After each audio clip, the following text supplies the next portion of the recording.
did sailing, Yep. and I saw him perform like last year, but it was great. Just want to let you know that.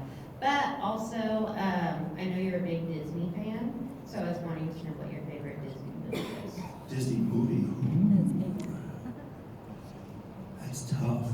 I'd have to say, well, depending, cartoon or Pixar. Are we going with animation? One of each would be great. Obviously, Toy Story would be the first one. For that one for me, because that was the first one. Actually, I think it was when I graduated high school in '95 when it came out. I think, wow, it's a toss-up. I'm a big fan of The Lion King, but also Little Mermaid. Yeah. Those two are kind of up there. You know what I mean? It was weird when my daughter was, when my second kid, Chloe, she would watch, because I don't even know, like, I always ask her, like, how did you watch it? But she loved it so much. And you watch it now, you kind of go, wow, this is really great. Was Dumbo, because the music is so subdued. It's just so just nice and tranquil. Every time I watch, she's like, again, I'm like, are you serious? I can't watch. I fall asleep. But it's like, well, it's so weird because the classics are so amazing, but yet, if you notice, they're very, very, just, I don't know, the way they edit the audio is very just subdued, I guess. But yeah. Perfect, thanks. Of all the things you've done post Nsync, what would you consider to be your favorite? Wow. Before Nsync. Nsync. After Nsync. Yeah. There's too many. You know what? I think Rent was probably one of the biggest ones for me because it was the first time I was out on my own. I mean, I was in an ensemble cast again, but to do something like that, to be, Rent featuring Joey Fatone was weird. And to be able to do that the first time I walked out on stage, I didn't know what reaction I was going to get.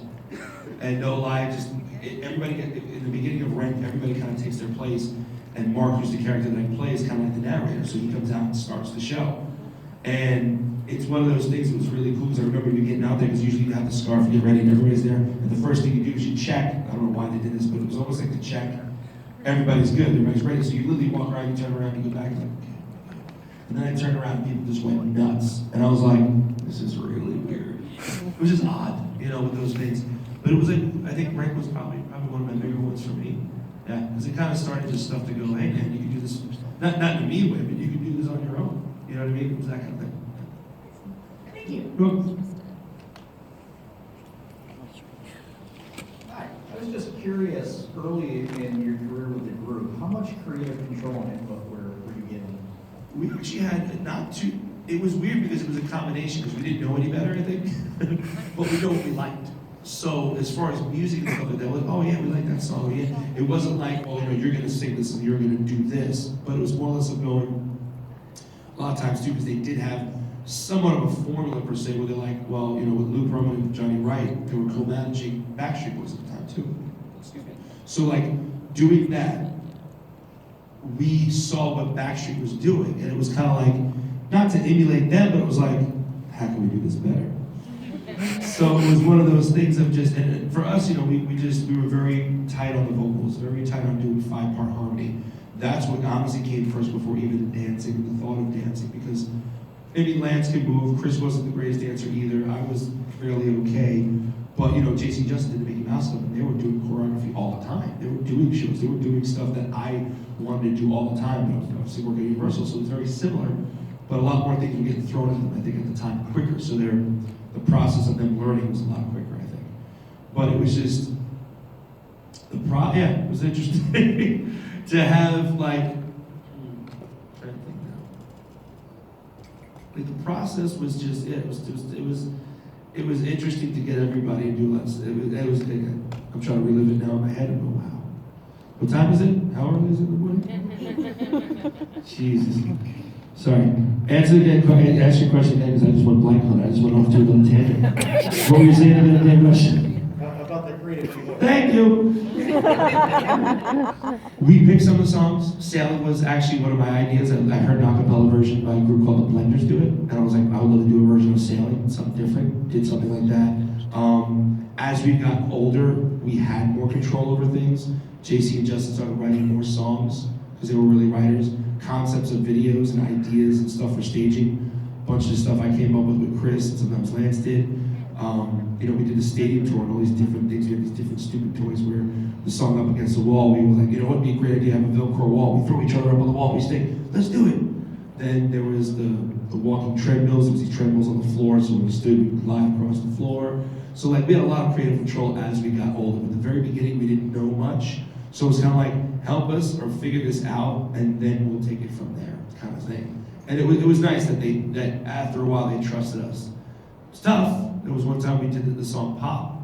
It was redone by a gentleman called BT, who's a kind of a DJ back in the day, but he also is in a great musician. He plays every freaking instrument known to man. And Clive Calder, who was the head of Jive, was like, who's this BT? I don't get it. I was like, oh, you don't get it? I said, well, we hear what's out there. You're in your office doing the things and listening to music, but we're on stage listening to what our fans like and want. So that's where it became a little bit interesting, you know, butt heads. He's like, well, maybe we should get a little more, you know, a little more beat to it. We're like, oh, okay. We didn't change anything. We gave it back to him again. He goes, oh yeah, it sounds better now. So as more and more we get more control. So first off, me and my mom have a lot in common. You're around the same age, 2 kids that are around the same age. She's been divorced and she's pretty hot, if I do say so. So if you know, ever want her number.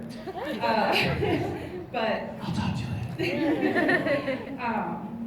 Was there ever a point coming up in the industry, like the performance industry, where you were just starstruck, like in awe of Oh something? yeah, many times.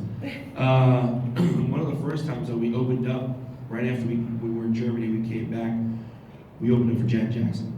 We did her Velvet Rope tour, and every time I was like, oh, we're gonna meet her, where is she? We're gonna meet Janet around. Oh my God, she's so pretty.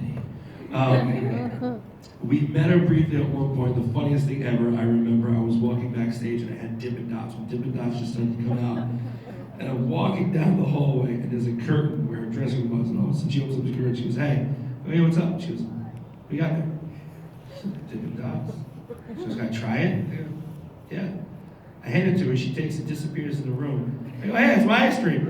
She goes back and it's like a couple pieces gone. What the hell are you thinking of my ice cream? I don't know what she did. She was just messing around. It was hilarious. So I ran in there and I was like, I can't believe I'm doing this. I'm going to run in her dressing room and grab the ice cream out of her hands. It was my ice cream. What are you doing with that? And I guess it was her and my choreographer, a buddy of ours, this guy Gil now, is a good friend of mine. They were back there just busting chops and taking stuff. I was starstruck at that because I got nervous at first. Another one was meeting, well, I didn't even know we were doing Trash in the Camp for Tarzan album. Rosie O'Donnell did the voice of it. She did her version, but Phil Collins, who did the score, wanted to have a different feel to it, almost like a Percapella kind of thing. So we heard about this, and they said, you know, Phil Collins is doing this thing, and they want you to go to the studio and record this song. So we're thinking, okay, we're just going to go and record it, have fun, and leave. We walk in, and Phil Collins is there. I had no idea he was going to be there. I was like, hey, what's going on? I was like, hi, Phil Collins. How are you? And then he goes in the studio with us, and we're like, what are you doing in the booth? He goes, I'm going to sing the song with you. We're like, really? It was like the craziest thing. And I think the only time I ever became speechless, though, was I met Christopher Reeves. I'm a huge Superman fan, and this was after his accident. And him and his son and his wife came to the show. One of our shows was more of a theater show too, so we still were just starting to get popular. And I just stood at the Superman truck at the door, and I just stood there. And everybody just looked at me, I was like,